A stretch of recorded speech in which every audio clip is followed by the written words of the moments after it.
I know my parents love me, stand behind me, come what may. I know now that I'm ready, because I finally I forgot Marissa Tomei was in this. Season 2, 3? Okay, did they change the theme songs, Orlando? Yeah. Okay, it's Orlando Jones, who is They did. one of the funniest people you're going to see, and you can see him at Comedy at the Carlson tonight for 2 shows, tomorrow night for 2 shows. Get tickets to this. But Orlando, to me, is so much more than someone who's just funny. I appreciate it. No, I the way I saw it was because you were writing for this show. Yeah. And I'd love to go back and just kind of get the trajectory of how all this happens, because didn't your dad, was he a player, or what was he in Major League Baseball? Player. Your dad was a player for the Phillies? Phillies organization, yeah. With in the era of like a Tug McGraw? Yeah, 19, before I was born, so it'd probably be... Oh. See, he was in Long Beach at the farm team, I think probably in 65, 66 or something. Okay. And then went up show in 67 and then got hurt, and then I was born, and then he wasn't at the birth. So, my mama was fit to be tied. Sure. He showed up a couple of days late with a baseball uniform, and she was like, "This Negro ain't playing no baseball." 2 days late, you in here with a baseball? I know he did. I know you did. One of them situations. So my mom was like not having baseball under no circumstances. Wow.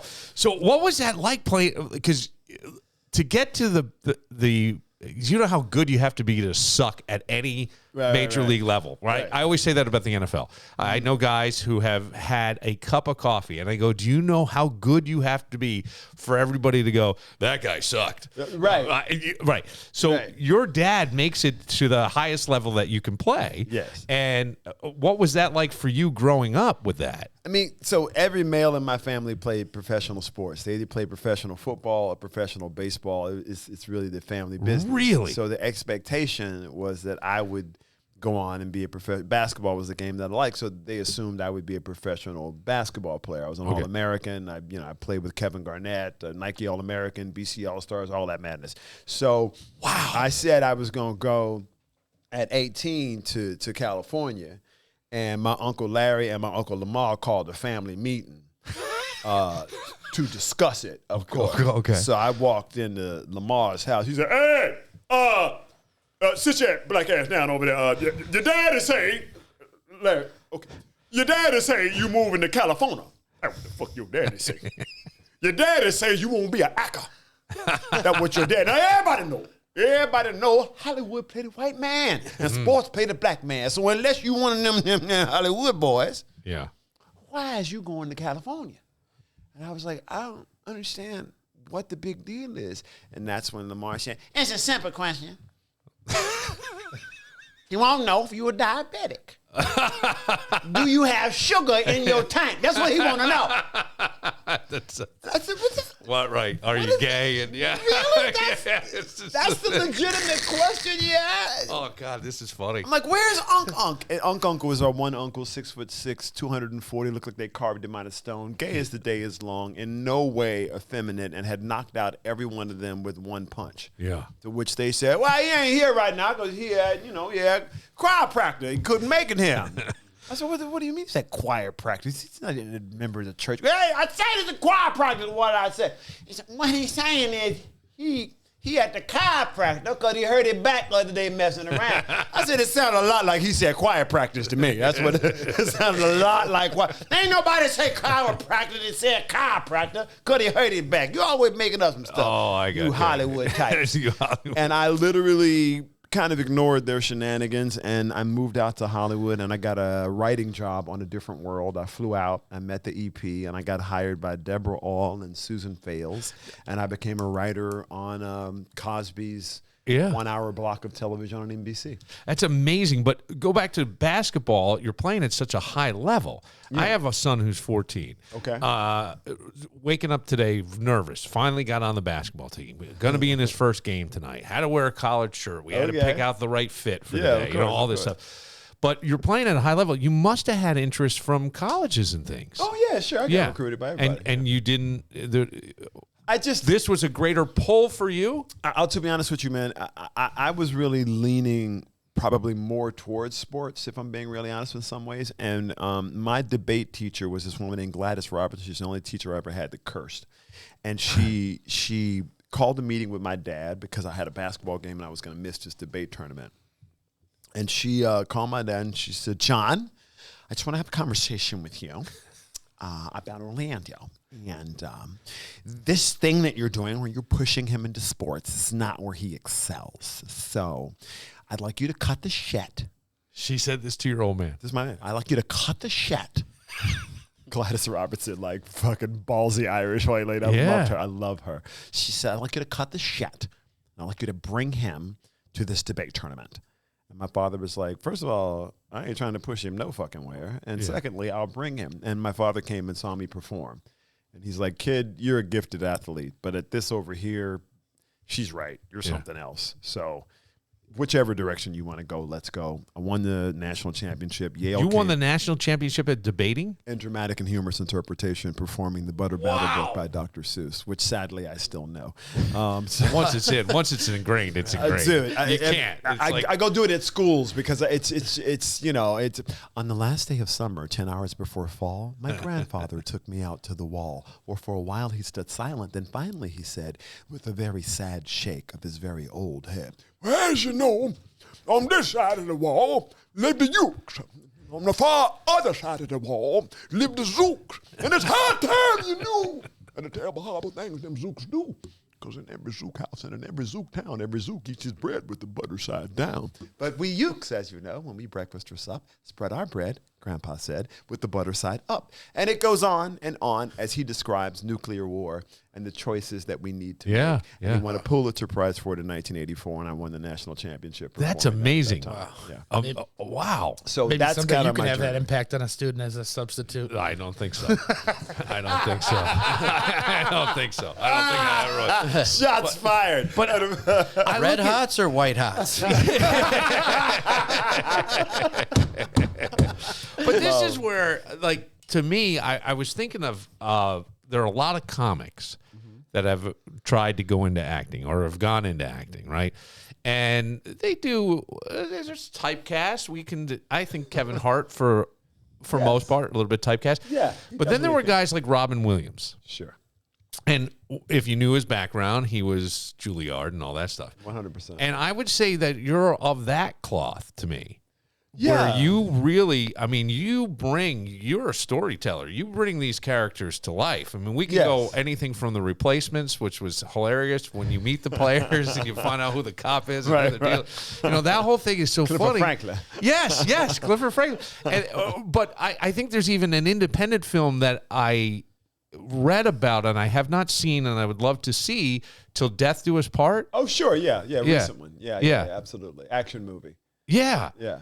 But even there, like those are not roles that you would normally see someone who has the comedic chops that you have do. Yes, for me it's always been about varying the type of storytelling as an entertainer. And frankly, my superpower was that I could become anybody I wanted to become. That was as an actor. Yeah. Most people play themselves. Yep. Right? They just play a version of themselves no matter what. De Niro's been doing that forever and ever Yes, and Will Smith is always pretty much a version Yep. of him, and Denzel's always pretty much a version of him. Ben Affleck's, they're always a version of themselves. Yeah. And I thought that's kind of like lazy to me to a certain degree. Okay. Because a lot of times when you're playing characters, like characters have very specific proclivities, tics, secrets. And I think that the characters resonate more when the audience can lose themselves in and see themselves in the character. Sure. As opposed to just seeing your ass all the time, reading the lines and collecting your check. As an actor, to me, it doesn't go deep enough, really. It doesn't take you out of it. So on a journey, that's really. a deep artistic. That's what the art form really is. Whereas stand-up is a monologue, and that's about how honest can you be? Like how much bullshit you can rally, you can you can placate the audience, right? You can Sure. you can play the game. You can play the man game or whatever the game is that you're playing, right? Or you can get really real about life and try and get down to its essence and use the last bastion of free speech for what it was meant to be used for, which is to fucking connect us, right? Or you can use it to push rhetoric that divides us. It's easier to push the stuff that divides us. It's harder to be honest about your own flaws and your own shit and find a way to laugh and connect us all. Is that your attraction to comedy? Yes, that is my attraction. I always thought comedy was the greatest. I've said that I think that some of comics today are modern day philosophers. That's always what it was. That's what Carlin was doing. That's what Fox Carlin was doing. Yeah. That's what Lenny Bruce was doing. That's what Shelley Berman was doing. Yes, that's what it is, right? I really think that, and it's a way to make it more palpable is to bring laughter. That is correct. And we see the flaws in ourselves. And I always like when I leave a show that I leave almost thinking a little bit. If you didn't, then they slang some jokes and you paid your cash, but you didn't get nothing to talk about on the way home in the car with. Yeah. And you ain't get nothing to chew on later. Yeah. So why were you listening to that monkey? They didn't give you anything. We got to write you a better set. I think so.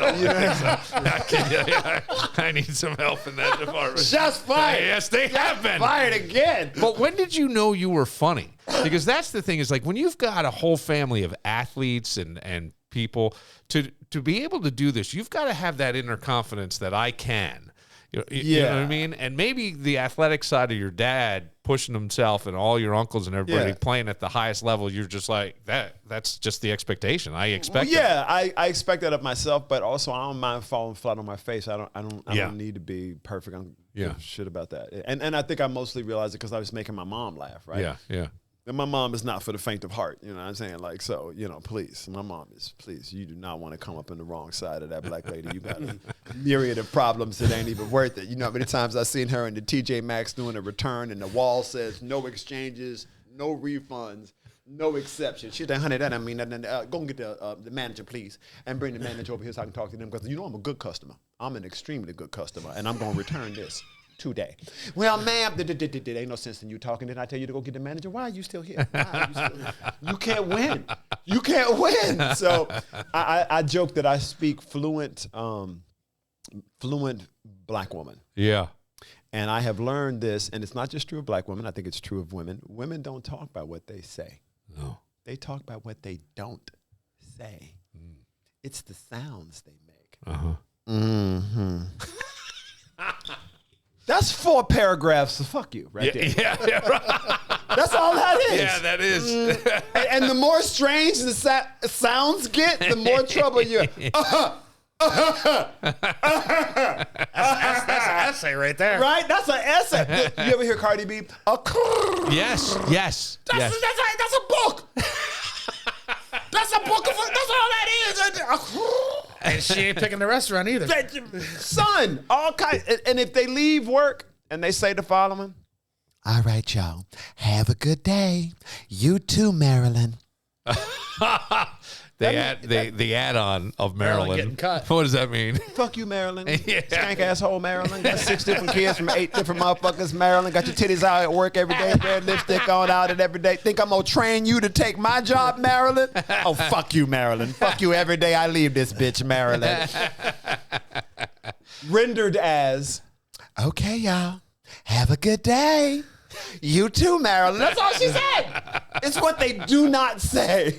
Okay, Oh, God, that is so funny. So I grew up so funny hearing the part that they didn't say. Sure. Because when they left the room and you're a little kid and you're with your mom, she tells you all this shit. Motherfucker think he gonna talk to me. I know he didn't. And then you go, oh, okay, so that's what was really going on there. Yeah. And after a while, you come to realize once you speak, you speak the language, you know how to duck. I'm really good at ducking. Is your mom still alive? Your mom and dad? 100%. My parents are still married. They're and so they've seen your success.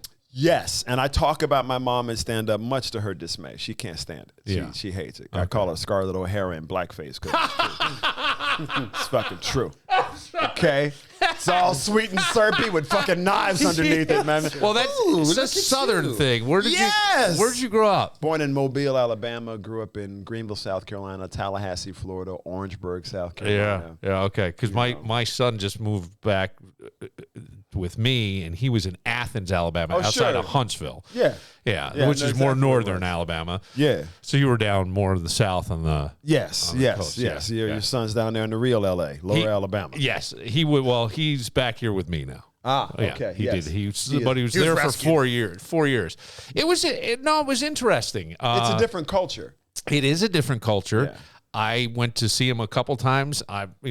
My whole life has been New York State. Oh, wow. Either here or down by the city, by New York City.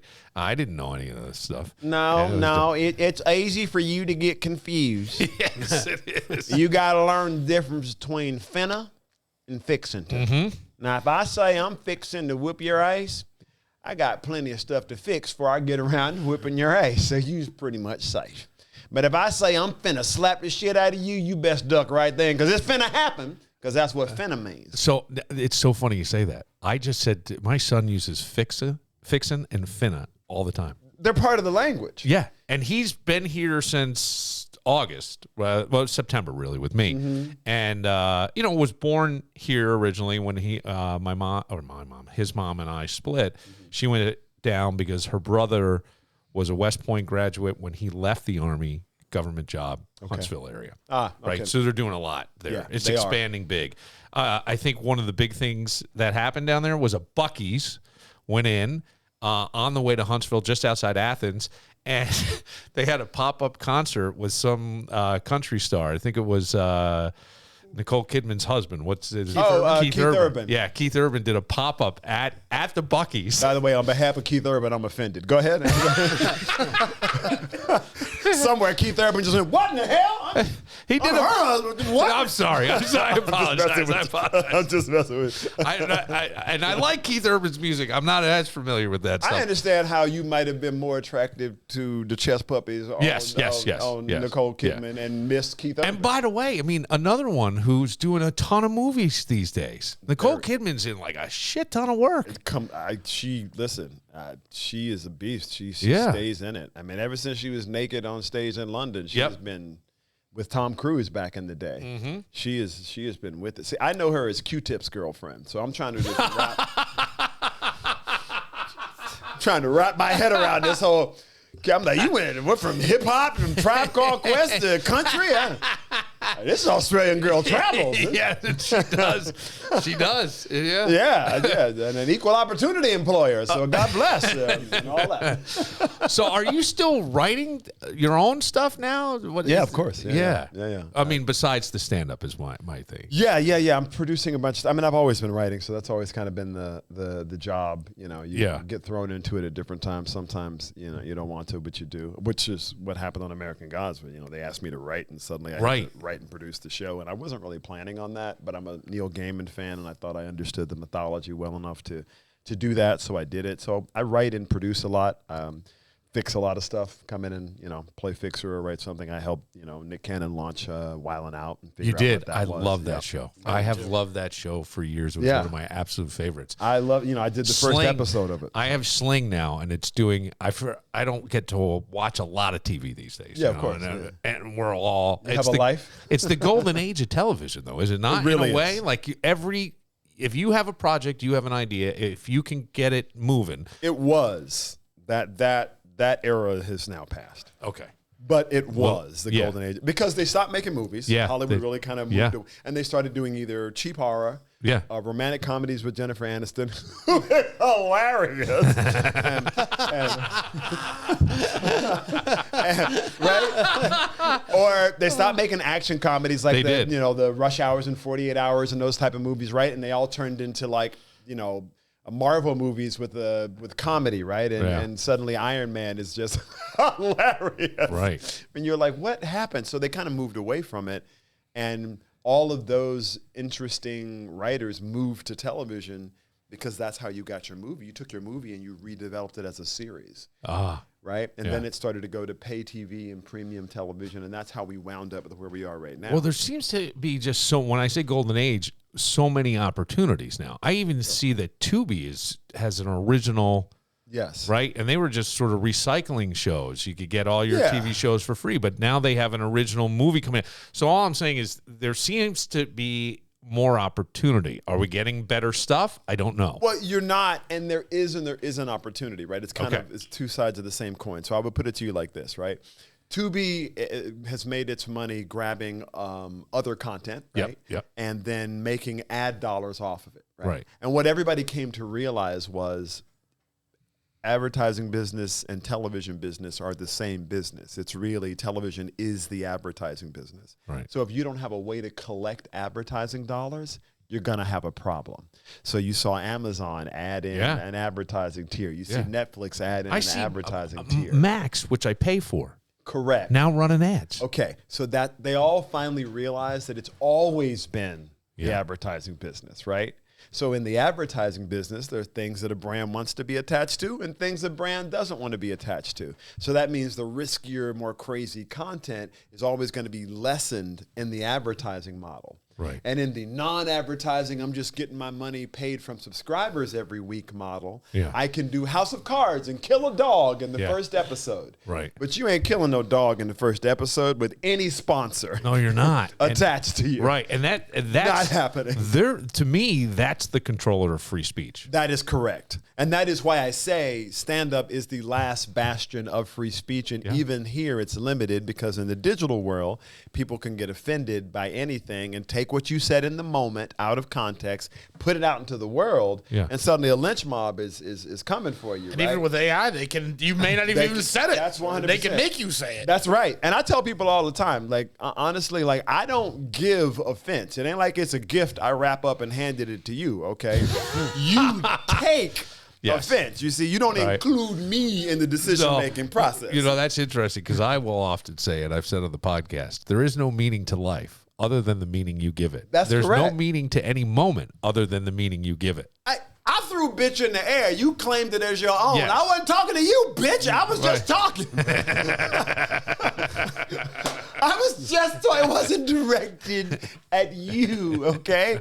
Like swimming in the ocean. If you get bit by a shark, well, that's where the shark lives. Yes. That's why they make swimming pools. Stay Right. your ass. Yes. And I often think the same thing with that. You went into their house. Right. They got a pool right over here. They got Yes, nothing they in it. do. Go to the pool Right. if you don't want to get bit by a shark. You came into a comedy club. You got into a conversation with someone who's trying to be provocative. Yes. Expect Yes. that they might say something that perks your ear and make you go, Has anything ever come back like that on you? kidding, of There- course. it has, really. Just Yes. today. Just today. Tell them about the email when we was at the other show that I got. The woman was saying, hey, what is Orlando's show? Is there any profanity in his show? Yeah. I got an email asking about that. What? Yeah. Yeah, Today. yeah, yeah. This morning. I'm like, I answered very professionally. I said, he's not Fuck yes. overly profane, but there will be some words that are definitely considered rated R. and, Right. our shows are geared towards 21. The idea that you think about, now if you ask that same person who your favorite comedians are, they'll list off 7-10 people that did nothing but curse. Exactly. Right? But Yeah. by the same token, I need to be a special kind of clean because I don't want to, impugn her ears because she's never heard these words before, and it would be me soiling her integrity. Well, the problem is... Or him. I don't know if that's Some a male people or don't female. understand that there's a thing Let's called blame a woman. Google. No one ever went to on Friday night and said, hey, honey, let's go to a music show tonight. And then when you sit down, you go, gee, I hope it's jazz. You know what I'm saying? Yes. Comedy needs to be genreified, and it takes you to actually go to Google and say, who is this person? Yeah. I mean, the greatest quote of all time is Lenny Bruce, and comedy does not need to be polite. No. No. It's not meant to be. It's No. your job to whether The you want funniest to go stuff or is not. pointing out the absurdities and the wrongs, The right? observation, And how we absolutely. act. I mean, I still think All in the Family is one of the best shows. I'll see Hysterical. clips of that only because you're showing the absurdity of somebody thinking, right? The way Yes. they thought it was we all knew somebody. Carol We all O'Connor, brilliant actor. Yes, and we all knew somebody who was that way. 100%. And that's what made it funny because and we got to see and maybe made a difference, and we went, oh shit, I don't want to be that guy. Right. My thinking's flawed. The funniest part about this show is that's what they thought they were doing. That's what Norman Lear thought he was doing, and then they realized that wasn't the case. Most people just agreed with it. Well, that's my thing unfortunate. is, yes and no. Yes and no. I am of the opinion. I enjoy the fact that I think people are entitled to their own opinion, and they really don't need to agree with you, right? And they can hold views that you disagree with. Like, who gives? I'm like, really? Like, if we can't do that. Like, hey, listen, there's somebody in your family, and in yours too, that falls into a category. Oh yeah, that somebody else would think that they were less than. Yes, because of their views. Yes, but that ain't how you know them. No, you know them as the person who loved you and cared for you and took care of you. Right. So which are they? The one who actually was there for you, or the monster that this stranger says they are? Right. Yeah. And we all have that, right? But we don't act like those people have a place to live in anymore. And I believe that they do have I love those people, right? I tell people all the time, I love racists. Please. I think racists, I do. Look, listen, I know plenty of people who are kind of racist, but that don't mean they're bad people. And racism, I believe, is misdiagnosed. This is just my belief, okay? Yep. Racism is an extra benefit you get. Racism does not mean you're an asshole. It means you get this extra benefit because you're this. You're white, so you get an extra benefit. Oh, yeah. Yeah. That's all it is. No. It doesn't mean you're a bad person. It doesn't mean you're a jerk. It doesn't mean anything to do with your character. Yeah. But now people have made it into this word where you say it, and now it's this label you get. You're like, I don't want to be racist. Like, be racist. You didn't ask for the benefit. Yeah, right. You never, not a white guy in this room was born and was like, give me this extra benefit, or there's gonna be hell to pay. Not a single one of you asked for it, right? But you got it, whether you wanted it or not. I can tell you, I got it, and I'm more aware, maybe hyper aware these days. My brother-in-law his dad was the diplomat from Somalia. Oh, okay. So my niece and nephew are mixed, and my sister is Irish like me. Biracial, and very, very worried about little things. There was a time in preschool, we're going back, little kid, he would strip off all his clothes and be naked, and my brother-in-law would pick him up and was very upset because he said the rules are different. My mother was like, "Oh, it's laughing. It's a little boy. It doesn't matter." It's okay. And he goes, "No, the rules are different. The rules are different." All now, of that's true. Yeah. See, that's shit I'd never. When you talk about, because I think people get offended and angry when you say white privilege. What the fuck do you mean white privilege? I have to work. I sacrifice. Right. No, white privilege is that I could take that shit. I could take my clothes off, and then everybody goes, "Look at the cute little toddler." Right. Or the fact that you do something and you're seen as somebody's son, or so you're seen as a human, where somebody else do something and they're seen as not. Right. But again, that is shit but people don't see. It never gets talked about. Orlando, it never gets talked about. But the truth of we the always matter want the is, conversation, but we never have it. Correct. But I think because we misdefined racism, so now white people think racism is this horrible thing that's getting thrust upon them, when it's really just a privilege that you fucking have, that you really had no say-so in getting or not getting. It got inscribed into the law, and that's what it is. So to me, if we saw it properly, it would be easier to see the other person as human and not the other person as this, right? That's amazing. I do exactly, because I'm thinking, like, I feel like I could walk in anywhere, Mark. I feel like I could walk into Oak Hill Country Club and fit in, and I could walk into wherever, of course, and never be questioned. Well, let's go to the 19th ward today and see how you pan out. Well, that's a fucking right.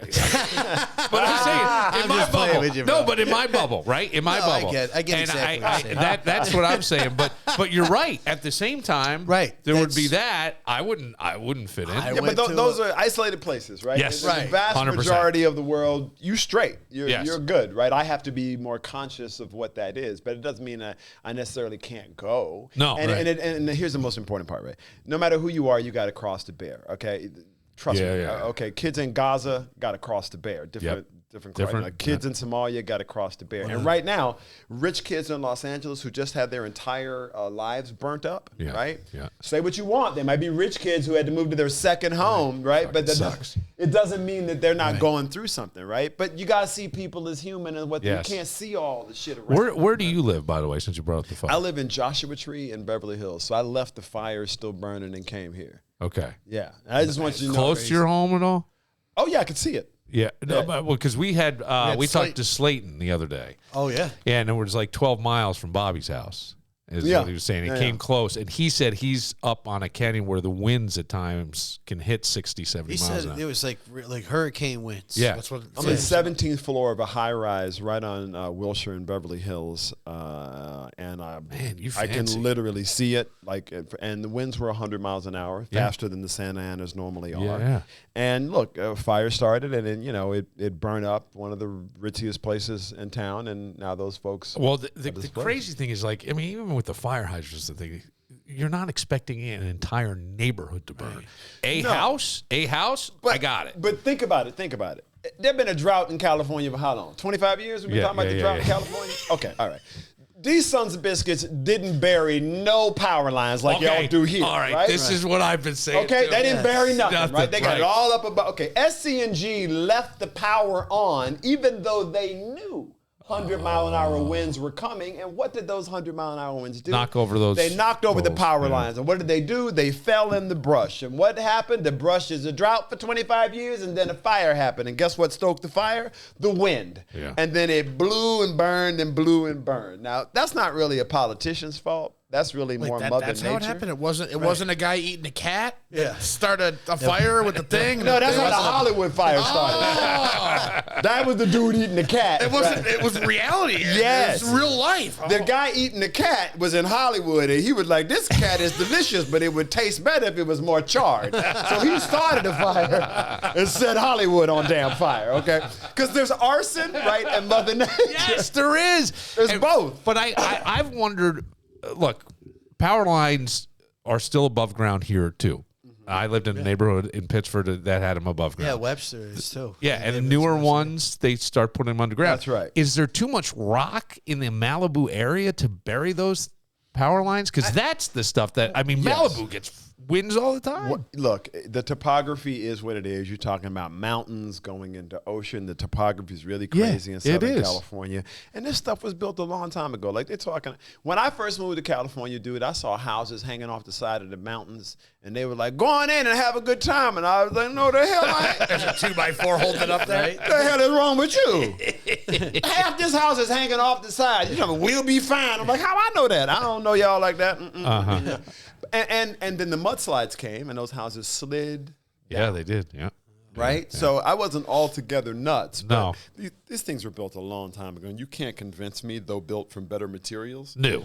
that the building codes were as such that they were really thinking about the world as it is today. Exactly, Right? yeah. So when I look at these areas that are, they have some foliage. LA's the desert. Yeah, it is. A lot of the foliage they brought in, frankly, Yeah. right?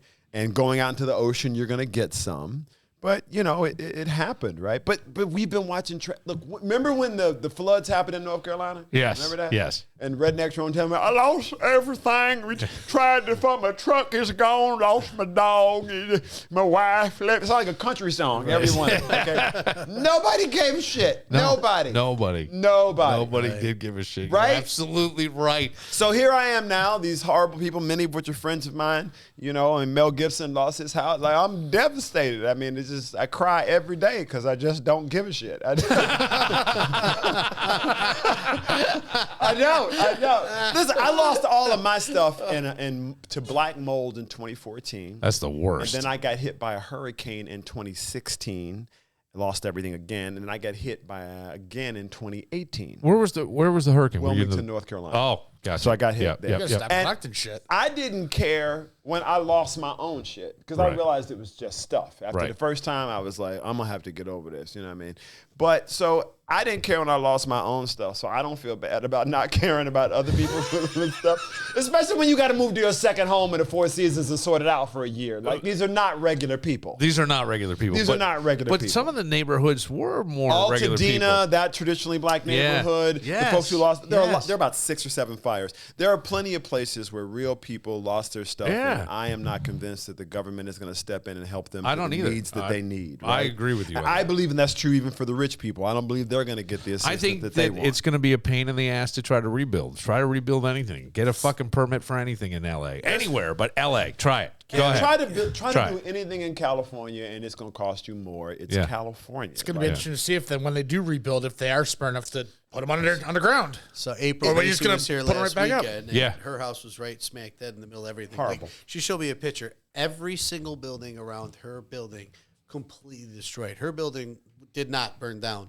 but she says it's still inhabitable because just the area. All Yeah, these, you can't. She's like, you're not even going to be able to go into this area. No, the available ash for like is 2 everywhere. years. After, Oh, you know, yeah. There's a lot of... She's like, and there's nothing in that apartment that I own that's going to be good. It's all going to be saturated with smoke smell, all my clothes. Water. everything. She's like, I'm not even going back. It's gone. She's like, it's gone. That's amazing. It's gone. My parents' house burned down, but it was just their house. And what you lose isn't the stuff. The stuff you can replace. That's Like correct. you said, you can get plates, you can get the couch, you can get. What you can't replace are all the pictures, the memories, Right. the macaroni chart. art. But since we went digital, Digital. that's all on a cloud and That's you're true fine. now. So that's Yeah. not your issue That's a either. good point. To Now. me, I look at it this way. The one thing in this world that is special for real, is you. Yeah. You're really the one of one. Yeah. Right?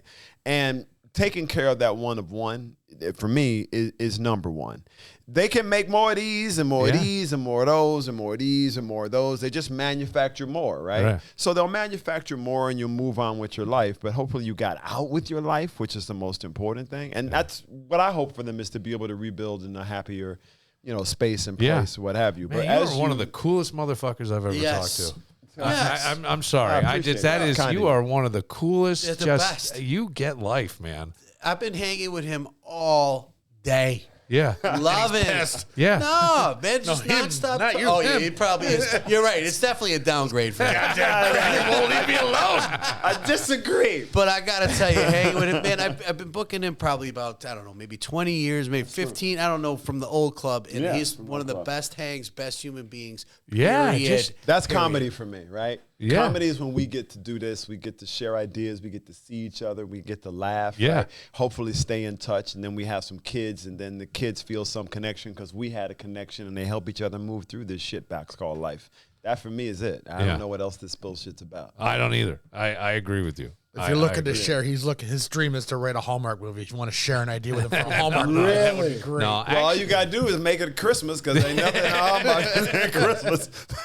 Christmas is always a Hallmark movie. I know all the stuff you've done. I mean, what a career, dude. When you look fun. back, Mad TV, and you go on, no idea for Saturday Night Live sketch comedy. Where did that come from? Because I that's mean- a different animal. I did it with Mad TV already. I felt like Yeah, I did yeah. it in the 90s. So, I got that sketch comedy thing. I scratched that itch. Yeah. I got 2 new non-scripted shows that I'm doing on networks, which are coming out this year, The Hot List and Takes on History. And then I have Family Business New Orleans, which is launching on BET and Netflix in January this month. And then I have a new movie coming out called Trouble Man with Michael Jai White and Lala Anthony, Mike Epps, Method Man, and what have you. And Okay. that's hitting the theaters. So I tend to just look for, try and find stuff that's more interesting. Yeah. And try and find a character that I haven't hopefully played yet Okay. already, something like that. And What about Masters of writing the your Search. own? I mean, as we said before we started, the barrier to entry is gone. You can do Yeah. a movie on your iPhone, so to speak. We saw these independents, right? It started in the 90s to a certain extent. With Blair 70s. Witch Project is what I'm thinking. But yeah, you're Yes. probably right, the 70s. Well, but yeah. these kind of things and when you got a head like yours, man, you could write. I write a lot for other people. Yeah. It's a lot of my job. Beyonce's father, Matthew Knowles, and her previous manager, I write all of his stuff. I'm his writer. Really? Yeah, and I'm probably writing 6 or 7 shows and running 2 or 3 right now, just to sort of in the writing producing side of my Damn, world. dude. So yeah, for me it's a lot of fun. I mean, there's just there's the acting world and there's what you do there, and I've had a marketing branding company for since I was 18 years old. So Homeboys Productions was the original company. We then transitioned to a company called Legion of Creatives. We won the first virtual reality Emmy for working in VR and AR. Wow. And Now my company I work with rebranded as Drive By has always been my company, Drive By Entertainment. Okay. So Drive By and PHM Media are the two that I work with the most. And we're developing a bunch of stuff. We've sold a bunch of stuff, and I'm writing and show running. What is a day in your life like, if you don't mind my asking? Like you get up up early or up at 4:15 or so in the morning. In the morning, yeah. Get my daughters to school. Holy shit! And that jazz. Get the girls dropped off by 8:15. Yeah. Usually my youngest, and then I'm usually rolling calls from 8:30 to 10:30, and then I have to kind of sit down and write, depending on what deadlines I'm on, probably until around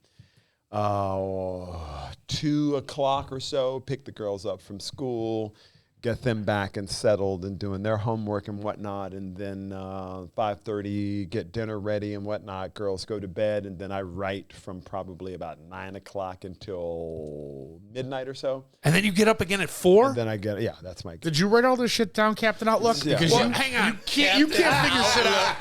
You can't figure shit out. No, but here's He's writing 7 shows. No, he's running but 2. here's the You can't thing. put a Like, shit okay, so podcast I out. just read an article that was fucking up my head a little bit about how important sleep is. Yes, it and is. that you can't get caught up on sleep, and that you really need the 8 hours and stuff. So I've been trying understand. to do that, but I feel like if you really got a motor, you can't sleep. Look, I after 4 or 5 hours, I'm just gonna wake up. It just kind of is what it is. That's just my body. Yeah. And you got to factor in that I'm vegan. I've been vegan for 37 years. Okay. I'm gluten free. Okay. And And I'm starting to believe that all Right. that helps tremendously. I don't eat nightshades, and my body's pretty much I still feel like I'm 18, Nightshades 19. means doing things like tomatoes or yes, eggplant, peppers in particular. Peppers. Really? Yeah, because they're inflammatories. That's why Tom Brady was always talking about him and Giselle never eat peppers. They wrote a whole book Yeah, about yeah, it. yeah. It's because peppers are inflammatory. You got it for Christmas. I did get it for Christmas. It's on the nightstand. Look at you. Well, if you when you get around to it. Man, dude. Yeah, so it's no nightshades, right? Yeah. Because of the inflammatory. So I've been doing that for 37, 38 years. So I have a lot of energy. That's just my natural energy thing. And when I get tired, don't get me wrong, I'll just shut it down and sleep. But it's scheduled, and to be fair, I have a team. Yeah. And they keep me organized. Yeah. And the luxury for me is Do you have a partner?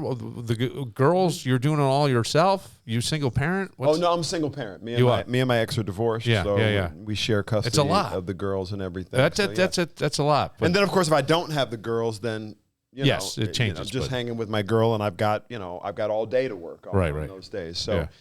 with my life being that way, and wanting to be a super involved parent, because my daughters are my life. Like I love them. They're hilarious, but they're amazing. how old? 8 and 14. Oh, perfect. Dude, the best. Perfect. The best. I remember moments that I'll never forget. I'll never forget with them. I remember coming home from Sleepy Hollow. We work nights on Sleepy Hollow, and I pull up to our house, and in front of the bay window is my daughter, and she's standing on a chair in the dining room giving me the middle finger.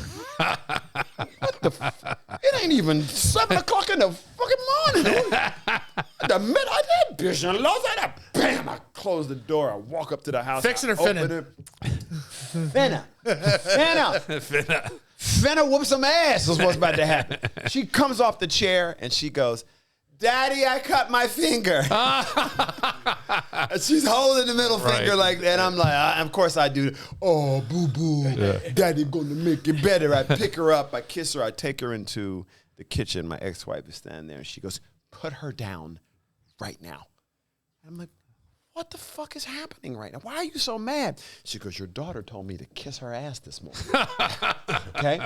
And then she heard you pull up in the driveway, and she went and pulled out a chair in the living room and told you to kiss her ass with the middle finger. And then you came in and she lied and said she cut her finger and made you kiss her ass again. That's a smart kid. And she said, it's funny, Daddy. Yes. And I went, you're right, it is funny. And that's when I knew I was getting a divorce. Because my ex was like, that's not funny, you son of a bitch. This disrespectful. I'm like, okay, but it is funny. You getting any of that 14-year-old teenage sass, though? Yes, but I welcome it.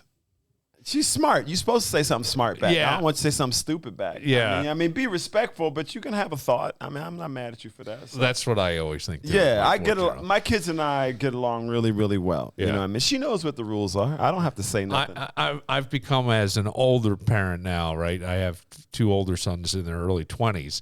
But with my 14-year-old, I think of myself more as a matador.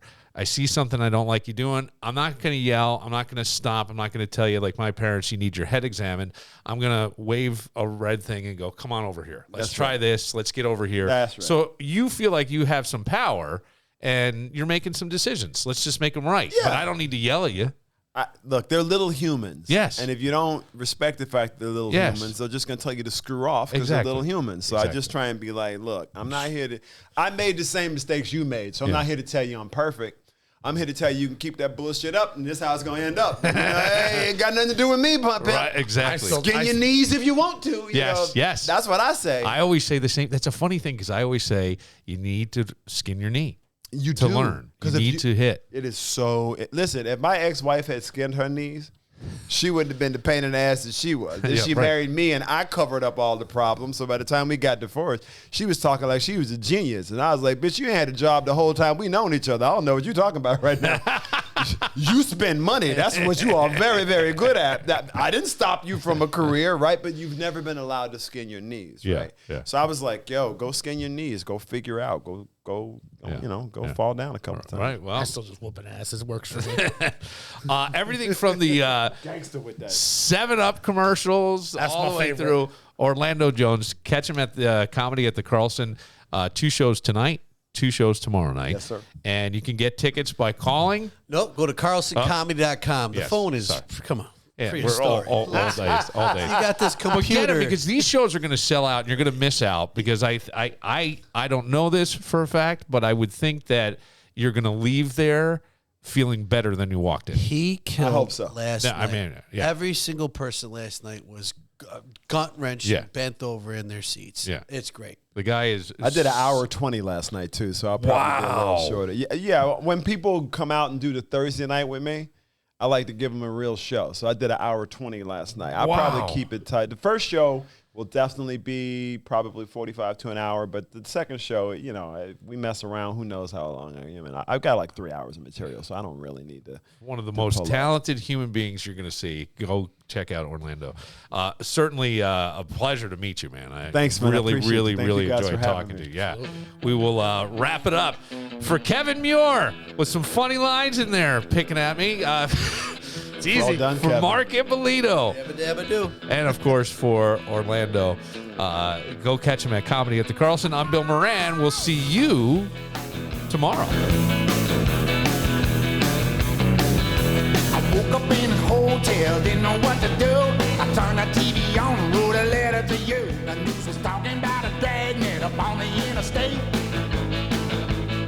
Seems they were looking for a Cadillac with Tennessee plates.